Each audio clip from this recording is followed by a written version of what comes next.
It's time to talk NBA power rankings as we head into the opening week of the season. I've got my opening week NBA power rankings up today at NBCSports.com, and I'm breaking them down with Drew Dinsick, who will tell me where I'm wrong a lot, I imagine. Let's count down the top 10 backwards. Number 10, New York Knicks, who I don't think they're going to be better than last year, but I don't think they're going to be worse. They're like a team in waiting. Yeah, I have the Knicks coming in over their win total by a healthy amount. This is a good team. They're deep. They're going to be injury resilient. I make them 9th, 7th on offense, 14th on defense, and definitely a contender to get a top 4 seed in the East this year. Number 9, I've got the Miami Heat, which I don't quite. Yeah, I think they take a step back, and they weren't great in the regular season last year. Right. I just have this whole. I think we all do. Like, I keep picking against them, and I keep looking foolish picking against them. And maybe that's more of a playoff thing. Maybe they're not as good a regular season team this year. They're going to miss Strus. They're going to miss Gabe Vincent a lot, and we'll see how. Like the Tyler Hero Revenge Tour, I think can only take them so far. But I've got them 9 right now. Okay. No, I it's tough to go against Spoelstra. It's tough to go against Jimmy Butler. Like, they just prove you wrong every time you doubt them. So I get it. But for me, I'm outside the top 10 on Miami this year. I think decent chance they miss their season win total. Big problem for me with Miami really is that I think the Southeast is a lot more competitive this year than it was last year.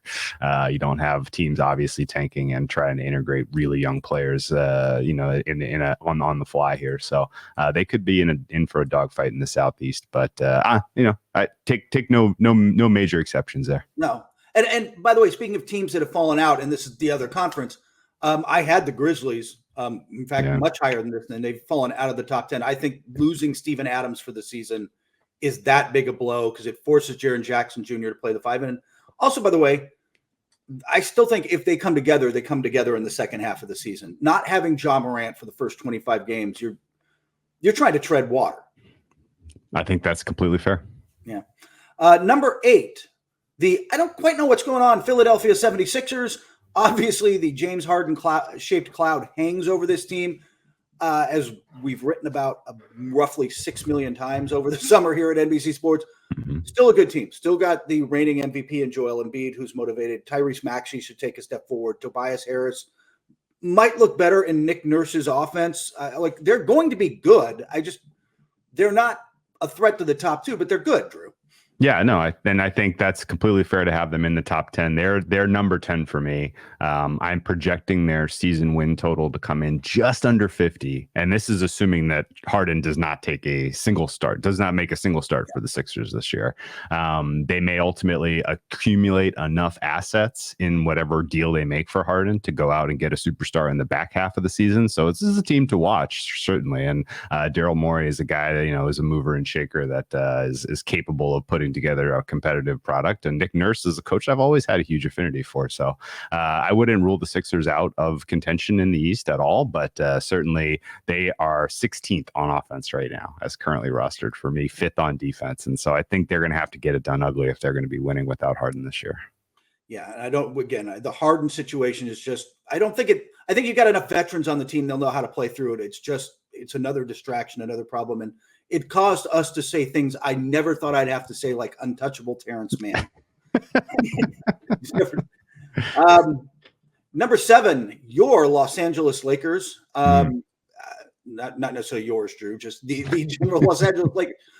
Look, they're deeper, they're better.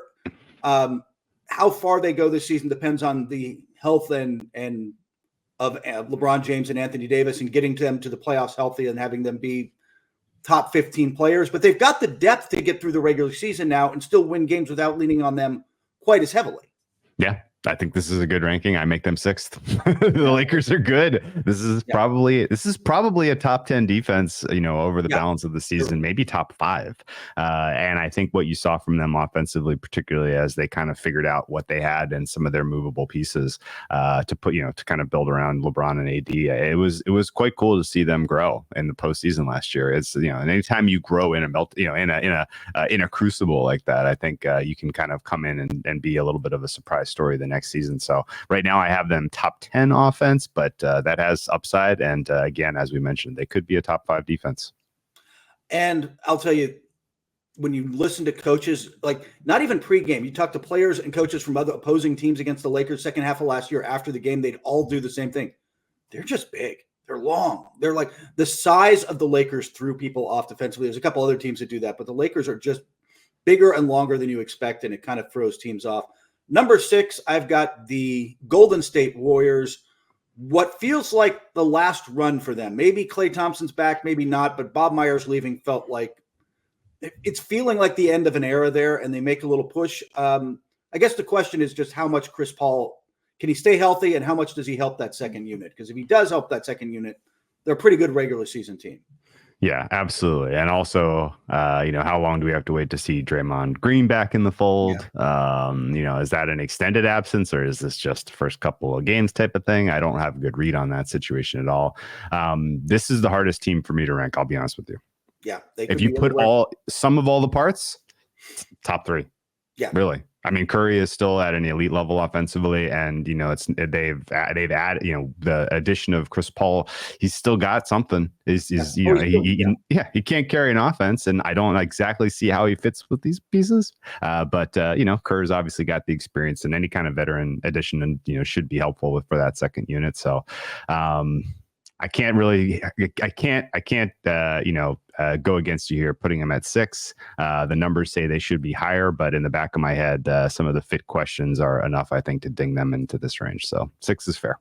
And does it take 2 weeks into the season before a few Warrior fans go online and start saying, why did we trade Jordan Poole? Look at those numbers. It's coming. I promise you. No question.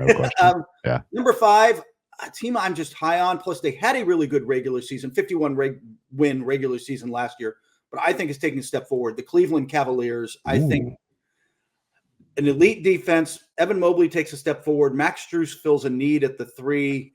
I'm kind of higher on them than most people, and I've got them at number 5, which we'll see if they can hold that. But that's kind of my reach. I'm a little higher on them than most. Okay, and that's fair. I mean, it's I would put them just outside of the top 10. But you got to have one. You want to plant your flag in some team in the preseason and say that, hey, because it's an exercise in trying to project how well these players grow. Right. Yeah. No team has every single player continue on a flat line from their previous season. And if you want to grab a young group that is in their second year together, then this is the one. So I get the optimism, and I definitely see this as a top 5 defense as rostered.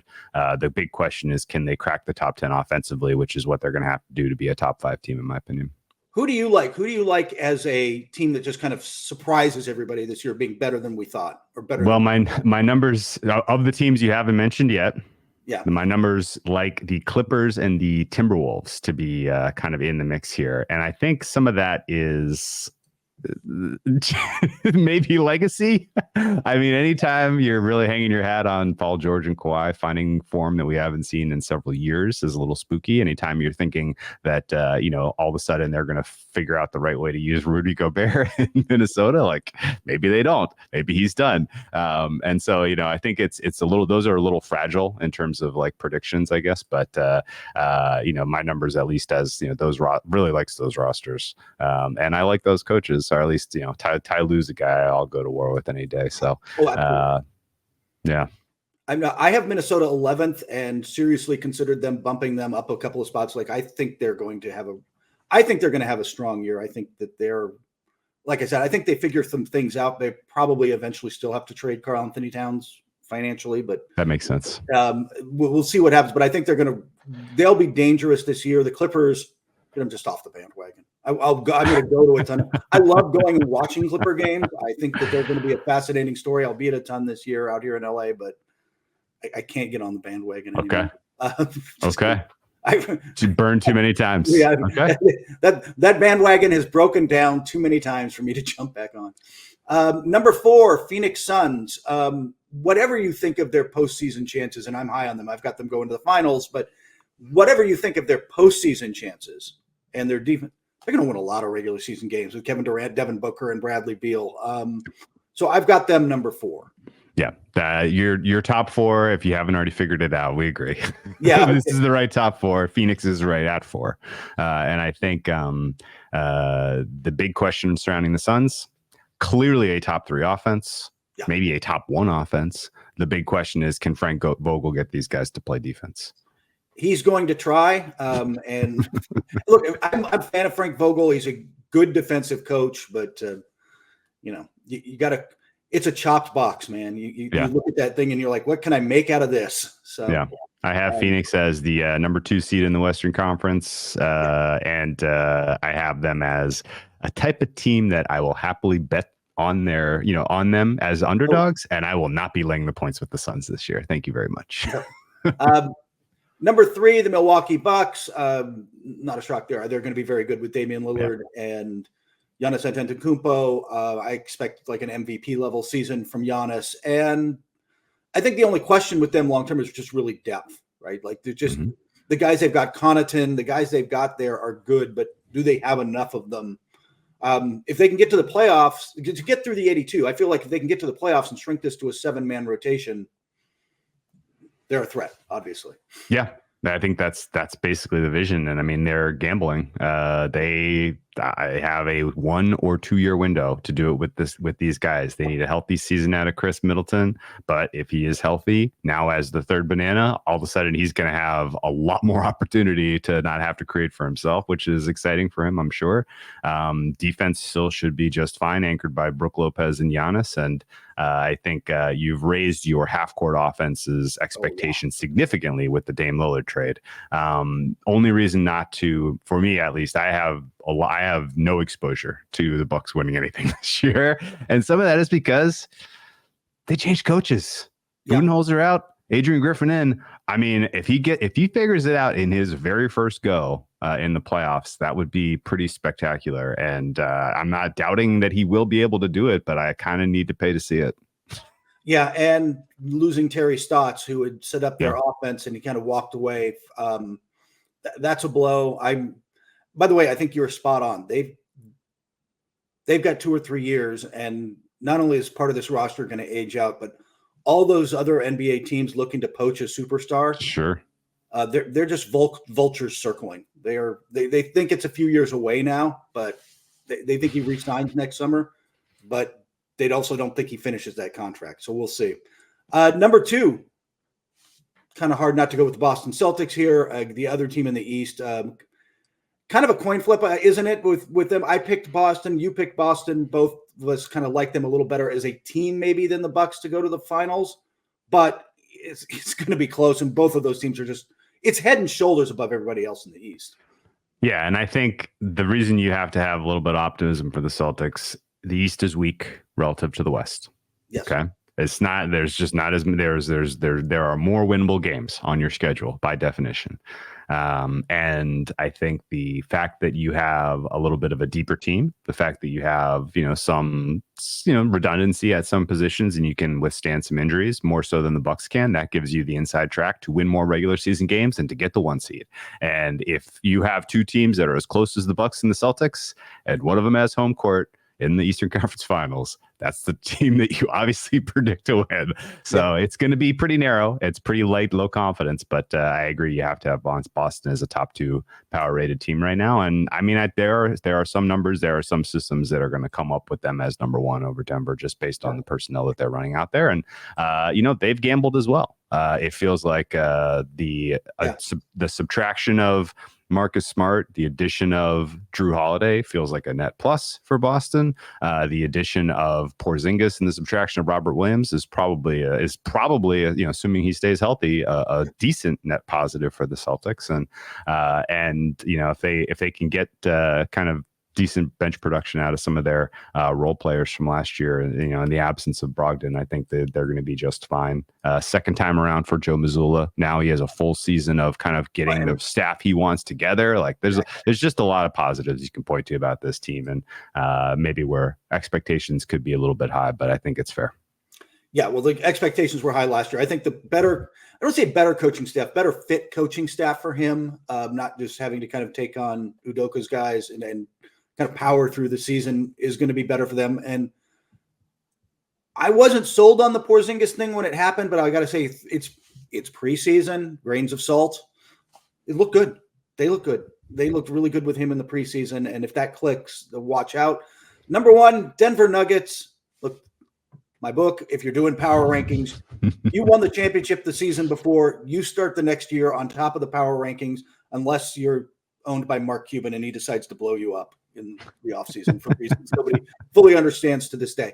I've got the Nuggets on top, and Drew, I mean, I know you think they're coming out of the West, and probably a lot of wins. Although it's hard to bet wins with a team like this because the number is going to be pretty high. Yeah, and I think you have to recognize that the West is much more competitive. Yes. There are not the teams at the bottom who you can count on a given on a very difficult stretch of your schedule. You're not going to get an easy win against the likes of some of the bottom teams because they're very, very tough, very, very skilled, and no easy outs. Basically, Denver's win total at 52.5 is high. I still think they make it over, but just by a little bit. I'm projecting them for 54. I think that's your 1 seed in the West. Top 5 offense, clearly top 5 offense, best offensive player in the game, and in Nikola Jokic. Best duo in the game? Yeah, probably. Yeah, I think that's fair. Yeah, I mean, there's those two guys in Milwaukee we talked about earlier, but like we haven't seen them together. I know what Murray and Jokic can do. I think, and the other thing to remember, they won 53 last year. They took their foot off the gas the last month of the season. They coasted through the finish line relatively. They could have won more games, but they decided to power down a little bit and be healthy and focused for the playoffs. I don't know that you're going to be able to do that in this year's West. It's like you said, it is so packed. There's 12 teams that go into this season. Yeah. Well, 13 if you count the delusional Rockets, but 12 teams with a legitimate chance to go into this season saying we should be a playoff team. Yeah. And it's going to be rough night in and night out. Like Utah's a legitimately good team, man. Yep. Like, there's just not going to be easy nights off.